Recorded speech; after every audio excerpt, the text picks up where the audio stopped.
আমরা তো দেখলাম যে এই সরকার গঠিত হওয়ার আগেই আওয়ামী লীগের একটা বড় অংশ দেশ থেকে পালিয়ে গেছে। কারো না কারো সহায়তায় তো তারা ইমিগ্রেশন ক্রস করেছে, বর্ডার ক্রস করেছে। কারো না কারো সহায়তায় তো তারা দেশের ওই পারে ভারতে চলে গেছে। কারো না কারো সহায়তা তো বটেই। কাদের সহায়তায় সেটাও কি গত 5 মাসে বের হয়েছে? খুবই অবাক কাণ্ড মনে হবে, কিন্তু আওয়ামী লীগ কিন্তু তাদের কর্মসূচি ঘোষণা করেছে। আগামী 16 তারিখ, 18 তারিখ এরকম কয়েকটা তারিখ দেখছিলাম যে হরতাল, অবরোধ ইত্যাদির দিকে তারা এখন যাচ্ছে এবং পুরো ফেব্রুয়ারি মাস জুড়েই তারা বিভিন্ন কর্মসূচি দিচ্ছে। ধরুন এই কর্মসূচি পালিত হলো কি না হলো আমি সেই তর্কেই যাব না। এরা যে একটা কর্মসূচি ঘোষণা করতে পারছে, এটাই কি যথেষ্ট সাহসের পরিচয় নয়? এবং এই সাহসটা তারা জোগাড় করছে কোত্থেকে?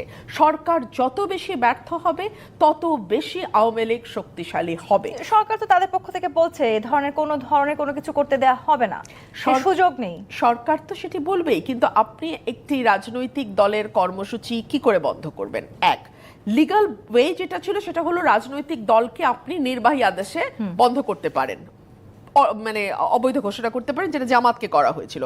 কিংবা ধরুন আপনি তার বিরুদ্ধে কোর্টের আশ্রয় নিতে পারেন এবং কোর্ট কর্তৃক সেই রাজনৈতিক দলকে আপনি অবৈধ, তার কর্মকাণ্ড অবৈধ ঘোষণা করতে পারেন। অ্যাটলিস্ট তার কর্মকাণ্ডের উপর একটা স্টে অর্ডার আপনি আনতে পারেন কোর্ট থেকে। সেটাও কিন্তু এই সরকার করে নাই।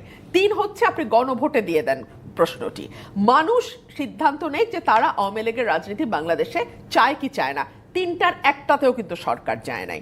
তার মানে কি আওয়ামী লীগ বাংলাদেশে এখনো নিবন্ধিত এবং মানে বৈধ একটি রাজনৈতিক দল। সো সে তার কর্মসূচি ঘোষণা করেছে, কিন্তু এটাও আপনি বন্ধ করতে পারতেন যদি আপনি একটা সফল, অ্যাটলিস্ট সফল যদি নাও হন, মানুষের জনজীবনে মোটা দাগের স্বস্তি 5 মাসে এনশিওর করতে পারেন। তাহলে আওয়ামী লীগ কিন্তু এখন যেভাবে গর্ত থেকে মাথা বের করছে, এই গর্ত থেকে মাথা বের করবার সাহসী আওয়ামী লীগ। পৃথিবীর যে কোনো দেশে যখন আইন শৃঙ্খলা শেষ হয়ে যাবে, গভর্নমেন্ট কন্ট্রোলে থাকবে না, ছিনতাই, রাহাজানি, খুন বেড়ে যাবে, এই দেশটাই ফেল স্টেটের দিকে যায়। তখন বিভিন্ন মতের গ্রুপ তৈরি হয়, মব জাস্টিস শুরু হয়, মব কালচার শুরু হয়। আমি আপনাকে বলি, আজকের পত্রিকায়, মেইন স্ট্রিম পত্রিকায় আসছে, ফেসবুকে লাইভে এসে ওসিকে পেটানোর হুমকি। ওসিকে লাইভে এসে পেটানোর হুমকি দিয়েছে। ফেসবুকে লাইভে এসে চট্টগ্রামের বায়েজিদ বোস্তামি থানার ভারপ্রাপ্ত কর্মকর্তা ওসিকে পেটানোর হুমকি দিয়েছে একজন সন্ত্রাসী। এই দেশের এখন অবস্থা। আওয়ামী লীগের সময় আলিম উলামারা কিন্তু ওয়াজ করতে পারতেন না, ওনাদের ওয়াজ বন্ধ করে দিত, জেলে পাঠিয়ে দেওয়া হতো। সব দলকে ট্যাগিং করা হতো যে এরা সন্ত্রাসী গোষ্ঠী, জঙ্গি গোষ্ঠী।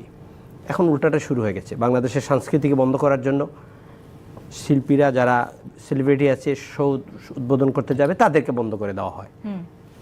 কোন দিকে যাচ্ছি? তাইলে তো উল্টাটা এদিকে। এটাও তো প্রশ্ন উঠে, তাজ রহমান, তাহলে সেই সময়টাতে আসলে আইন শৃঙ্খলা বাহিনী কেন তৎপর হলেন না? কেন আসলে সেই সময় না, গভর্নমেন্ট তো এগুলো পারবে না। এখানে আপনি যখন দুর্বল হয়ে যাবেন, আপনি যে রুলার হিসাবে মাঝে মাঝে কিন্তু আপনাকে এমবডিমেন্ট হতে হবে, আপনাকে অ্যারোগেন্স হতে হবে। আপনার এই তো যদি না হয়, তাহলে আপনি কিন্তু দেশ চালাতে পারবেন না। এখন দেখেন, মামলার বাণিজ্য বলি, আমার নামে একটা মামলা হয়েছে জাস্ট লিটারালি 1 সপ্তাহ হলো। সেই মামলাতে আমি 3 নম্বর আসামি। আমার প্রথম শেখ হাসিনা, দ্বিতীয় ওবায়দুল কাদের, 3 আমি। আমার পরে সালমান এফ রহমান, আমার পরে সজীব ওয়াজিদ জয়, আমার পরে আইনমন্ত্রী, আমার পরে হাসান মাহমুদ, আমার পরে আরাফাত, সব যা আছে। আমি এমপিও হই না, এই সংসদেও যাই না, জাতীয় পার্টির পক্ষ থেকে আপনাদের এখানে টকশো করে বেড়াচ্ছি। এই যারা আছে ডানে বামে, এদের সাথে আমাদেরকে জানতে হবে এটা। মানুষ তো আমাদেরকে ফোন করে বলতেছে টকশোতে যাচ্ছেন, একটু দয়া করে বলেন আজকের কি অবস্থাটা ঢাকা শহরে আছে। নাই তো, লর্ড এন্ড নাই, পুলিশ কথা শুনছে না। তাহলে তো পলিটিক্যাল পার্টির সাথে বসতে হবে, ইউনুস সাহেবকে বসে বলবো আমাকে ফর্মুলাটা দেন, আমরা কিভাবে এই ওটা ওভারকাম। আমাদের তাদেরকে বের করে আনতেও সময় লাগবে।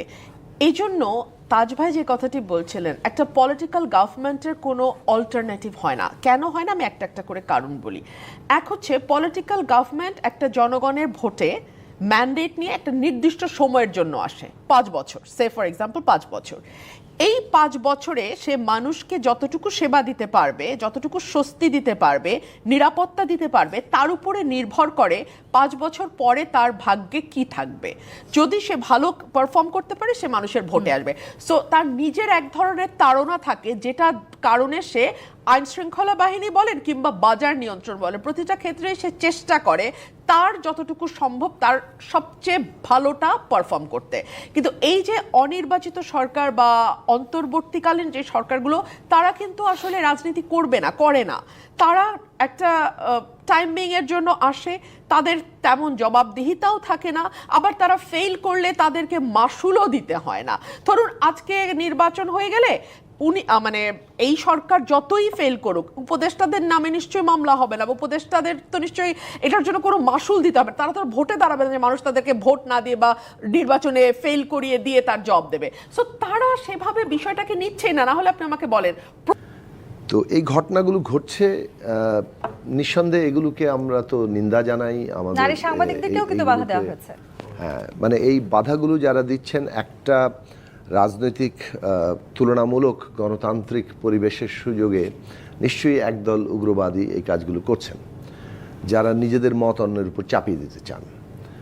এখন যদি আপনি ভারতীয় পত্রপত্রিকা দেখেন, তাহলে আমাদের এখানে হিন্দু সম্প্রদায়ের উপর যে কয়টা হামলার ঘটনা ঘটেছে, আর তার চাইতে শতগুণ হাজার গুণ বাড়িয়ে তারা সেটা প্রচার করছে।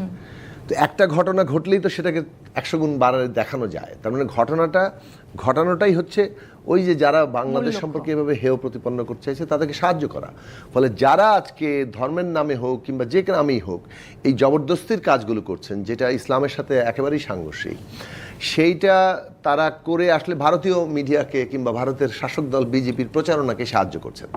এখন প্রশ্ন হচ্ছে যে গভর্নমেন্ট এগুলোকে কেন ঠেকাতে পারছে না। একটা তো আমরা প্রাতিষ্ঠানিক দুর্বলতার কথা আলোচনা করলাম, সরকারের আকার ছোট, এই সরকার একটা রাজনৈতিক দল মতো না যে তার সর্বত্র তার কাঠামো আছে। সেক্ষেত্রে যেটা করণীয় ছিল, যে কথাটি আমরা বারবার প্রথম থেকে বলে এসেছি, আমি এখনো বিস্মিত যে এই জায়গাটিতে কেন সরকার কোনো উদ্যোগ গ্রহণ করেনি।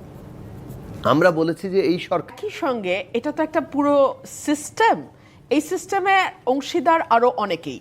সো তাদের সকলের একটা দুষ্ট চক্রের সম্মিলিত প্রয়াস না থাকলে এটা হতো না।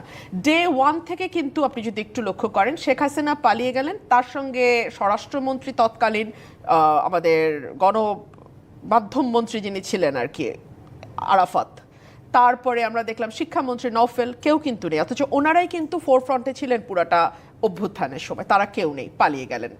এটা কি শুধু পুলিশের সহায়তা? না, তারা যে বর্ডার পার হয়েছেন এখানে আর অনেকের সহায়তা জড়িত। 1 2 হচ্ছে তারপর আমরা দেখলাম একটা পর একটা মামলা হতে, সেই মামলাগুলো যার বিরুদ্ধে ব্যাংক চুরির লুটের মামলা হওয়া উচিত তার বিরুদ্ধে হয়ে গেল খুনের মামলা, আর যার বিরুদ্ধে খুনের মামলা হওয়া উচিত তার বিরুদ্ধে হয়ে গেল ভিন্ন কিছু একটা মামলা। এক একজনের বিরুদ্ধে 200-300 করে মামলা না হয়ে একেবারে সত্যিকার অর্থে যেই মামলাগুলোর মানে ওজন আছে, এরকম 1টা 2টা 3টা মামলাই মোর দেন এনাফ, শত শত মামলা হওয়ার প্রয়োজন ছিল না। এখন এই মামলাগুলো ট্রায়ালে যাবে, ট্রায়ালে গেলে এই মামলাগুলো ম্যাক্সিমামের মানে যদি মোটা দাগেও ন্যায় বিচার হয়, মামলাগুলো কিন্তু টিকবে না। অথচ এরা প্রত্যেকে দোষী, এরা প্রত্যেকে দায়ী, এবং এই রেজিমটা 15 বছর টিকেই ছিল এদের নানান ধরনের সাহায্য নিয়ে, কিন্তু মামলাগুলো টিকবে না। শাস্তি আমরা